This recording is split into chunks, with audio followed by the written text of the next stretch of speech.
Alors, je reviens un peu sur la parabole qui nous est présentée dans l'Évangile d'aujourd'hui.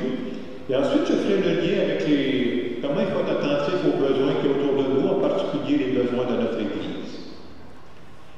Dans cette parabole, on nous parle d'un homme riche et d'un pauvre Lazare.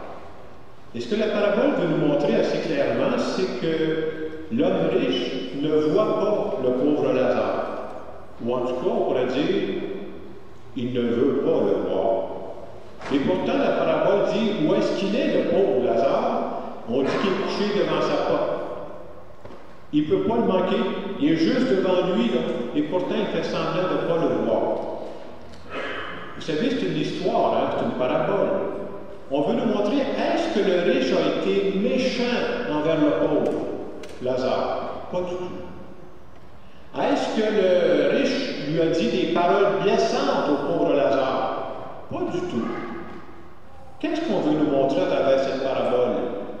Le riche n'a pas été méchant, il n'a pas dit de choses méchantes non plus.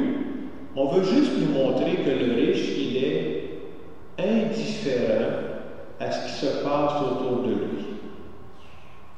Et on peut remarquer qu'en certaines circonstances, l'indifférence, ça fait aussi mal que la méchanceté. Et on va nous dire, à travers l'image du riche, quelqu'un qui se replie sur lui-même, quelqu'un qui n'a pas le souci des autres, c'est pas possible d'être heureux. C'est ce qu'on veut nous dire. Si j'avais un titre à donner à cette parabole, j'appellerais ça la rencontre manquée. Le riche et le pauvre Lazare sont tout proches, là, mais ils ne se sont pas rencontrés. C'est comme si le riche a décidé de faire semblant qu'il n'est pas là. Pourquoi? Pour ne pas se laisser déranger. On appelle ça de l'aveuglement volontaire. Je vais monter pour voir, parce que si jamais je le vois vraiment, il faudrait que je fasse quelque chose. Hein? Et le riche n'a même pas pris la peine d'essayer de parler à Lazare, parce que s'ils avaient commencé à se parler, moi je suis convaincu que la situation aurait changé. Hein? Ils auraient vu que finalement, ils ne sont pas si loin l'un de l'autre, qu'ils ont besoin l'un de l'autre. Et c'est comme ça dans la vie. Quand on décide de se couper des autres, de ne pas se parler, c'est comme si on met des étiquettes sur les autres. Et toute la parabole, je retiens un des messages, c'est de dire, nous sommes faits pour entrer en contact les uns avec les autres. Je ne peux pas me couper des autres. C'est pas possible. Nous sommes faits pour vivre des rencontres avec les autres. Nous sommes faits pour vivre des rencontres avec Dieu. Et vous remarquerez que les plus beaux moments de notre vie, c'est quand on vit des rencontres épanouissantes. Ça, il n'y a rien qui fait plus plaisir dans la vie que ça. L'image qui m'est venue pour terminer un peu cette parabole avant d'aborder la deuxième partie de mon homélie, l'image qui m'est venue, c'est, vous savez, quand on conduit la voiture, ils nous disent, faites donc attention, parce que quand on conduit, on a toujours ce qu'on appelle des angles morts. C'est quoi un angle mort? Ça veut dire, quand je regarde, je ne vois pas ce qui se passe en arrière. Puis même quand je regarde dans mes miroirs, il y a toujours des parties que je ne vois pas vraiment. Et c'est comme si la parabole nous dit, attention, il y a des besoins autour de nous. Il y a des gens qui ont besoin de nous.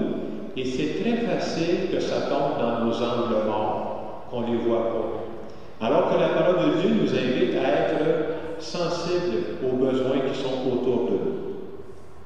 En fin de semaine, on l'avait annoncé dans le foyer depuis un bout de temps, je voudrais vous parler, pour pas que ça tombe dans nos angles morts, que nos paroisses ont des besoins. Nous sommes vraiment dans la réalité. Et j'aimerais vous les présenter de la façon suivante. On a besoin de différents services, et c'est quand on se met ensemble que la vie devient beaucoup plus belle. Pour vous montrer qu'on n'est pas juste une organisation, je vous dirais que moi, que si je ne me trompe pas, j'ai appris depuis le mois de février que je viendrais comme prêtre à la région ici. Et je pense qu'à peu près tous les jours, je ne sais pas si je me trompe, je vais peut-être écouter une journée ou l'autre, à peu près tous les jours, j'ai prié, moi. Sachant que je m'en vais ici, j'ai prié pour qu'on trouve une façon de bâtir une église qui soit en vie, une église qui soit en marche. Moi, je prie le Seigneur pour qu'on se mette ensemble pour vivre quelque chose de vrai. Ça fait déjà plus d'un mois et demi que je suis arrivé, et je peux vous dire sincèrement, en vous regardant dans les yeux, mon souhait le plus cher, je veux donner le meilleur de moi-même pour prendre soin des gens que Dieu m'a confiés.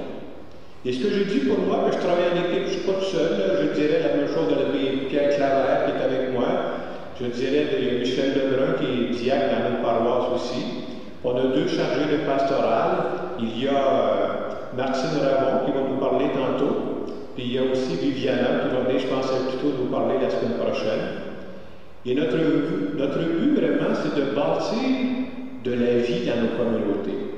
Et pour bâtir de la vie dans nos communautés, c'est important que chacun trouve une petite façon de s'impliquer dans sa paroisse.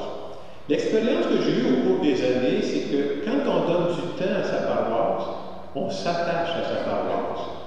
Et moi, ce que j'aimerais, mon souhait, peut-être qu'il y en a qui vont dire que je rêve en couleur, j'aimerais qu'on ne se contente pas d'être des paroisses ordinaires. Moi, je crois sincèrement dans la foi que Dieu a voulu que nos chemins se croisent.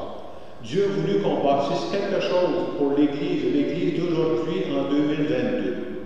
Ce qu'on a fait, c'est qu'on a mis dans quelques bancs, puis j'en ai mis des feuillets à l'arrière, parce qu'on n'avait pas dans tous les bancs, pour voir, c'est des feuillets dans lesquels on fait appel à vos services. Je vous donne des exemples. C'est un feuillet, c'est celui de Saint-Hilaire, on l'a fait pour chacune de nos églises. Je vous donne des besoins que nous avons et que ça nous aiderait à garder notre vie. Et quand on se met plusieurs, ça permet de dire, bon, on va s'entraider, on ne peut pas être là toutes les fins de semaine, mais si personne ne peut pas être là une fin de semaine, elle peut être là l'autre fin de semaine. Exemple, dans les besoins qu'on a mis, il y a les messes de la fin de semaine.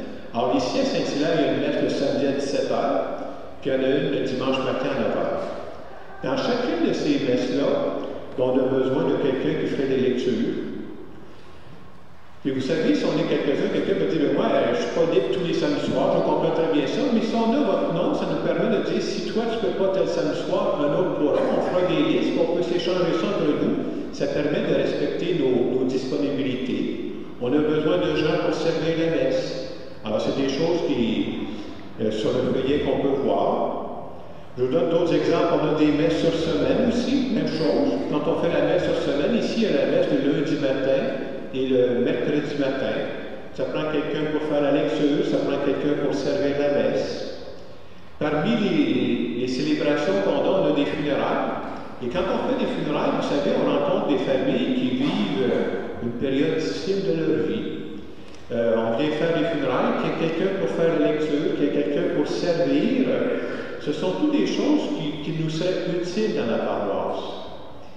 Quand on fait des baptêmes, si quelqu'un est là pour nous aider à ouvrir les portes, vous savez, quand on fait des baptêmes, aujourd'hui, il y a plusieurs familles, alors ça peut aider à placer les familles dans l'Église.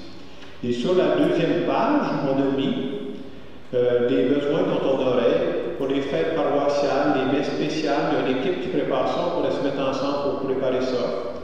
Il y a des parcours catéchétiques, c'est-à-dire, vous savez qu'il y a des jeunes qui se préparent au premier pardon, à la première communion. On a des chargés de pastoral qui s'occupent de ça, mais qui voudraient travailler en équipe.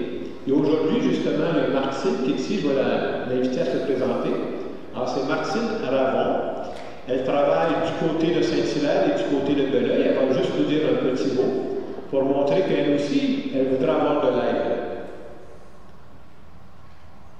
Bonjour, Martine Ravon. Comme l'a bien dit Jean, je suis chargée pastorale pour l'unité Église en marche ici. Donc, ça fait presque 2 ans que je suis au service des paroisses ici, puis ça me fait un très grand plaisir de pouvoir l'être autant dans chacune des paroisses qui sont dans notre nouvelle unité. On a besoin de bénévoles, on a besoin de gens pour nous aider. Dans ce que je fais présentement, c'est les préparations de baptême, les petites pastos pour les jeunes de 4-5 ans, les récits bibliques pour les jeunes de 6 à 8 ans, et je fais aussi la préparation au sacrement du pardon pour les jeunes de 9 ans et plus. Donc, c'est des personnes qui souhaiteraient s'impliquer d'une façon ou d'une autre. Vous êtes les bienvenus, les familles, vous êtes bienvenus avec vos enfants. Ça va me faire un plaisir de vous accueillir pour cheminer avec vous. Merci. Alors, s'il y a des gens qui veulent s'impliquer auprès des jeunes, tantôt, Martine sera ici. Peut-être sur le feuillet, vous pouvez marquer votre nom, votre numéro de téléphone, etc. Alors, je continue d'autres besoins. On a marqué un coup de main au secrétariat. Vous savez, certaines fois, on a affaire des envois, plusieurs enveloppes. Alors, s'il y en a qui veulent aider, ça aide toujours. S'il y a des gens qui sont habiles en informatique aussi, ça nous rendrait service à certains moments, on aurait besoin de ça. Vous voyez, les talents sont variés. On dit même quelqu'un qui est habile de ses mains, qu'on entretient pour nous aider au cimetière. Parfois, ça permettrait de compléter quand certaines personnes ne peuvent pas être là. Des gens qui ont des talents en musique et en chant. Je sais que dans quelques semaines, on va avoir des musiciens qui vont être avec nous, Gisèle me disait. Mais tous ces talents-là sont les bienvenus.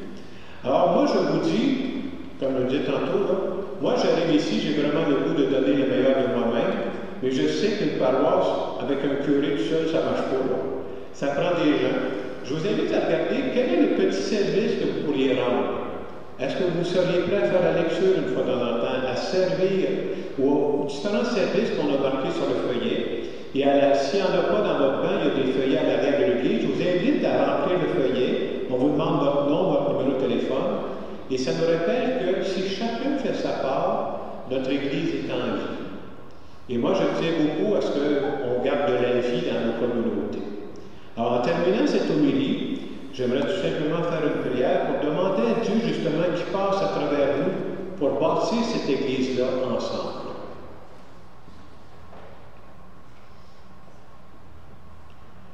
Seigneur Jésus, je crois vraiment que tu as un projet pour nos communautés. Je veux te le dire cet après-midi, sincèrement, que je veux donner le meilleur de moi-même à toutes ces personnes que tu m'as confiées. Je te demande, Seigneur, de mettre dans notre cœur aussi cette générosité qui nous amène chacune de nous à faire dans notre possible la part qui est la nôtre pour vraiment bâtir une Église qui est en marche. Et je veux te dire, Seigneur, merci de toucher nos cœurs. Merci de nous accompagner. Amen. Amen.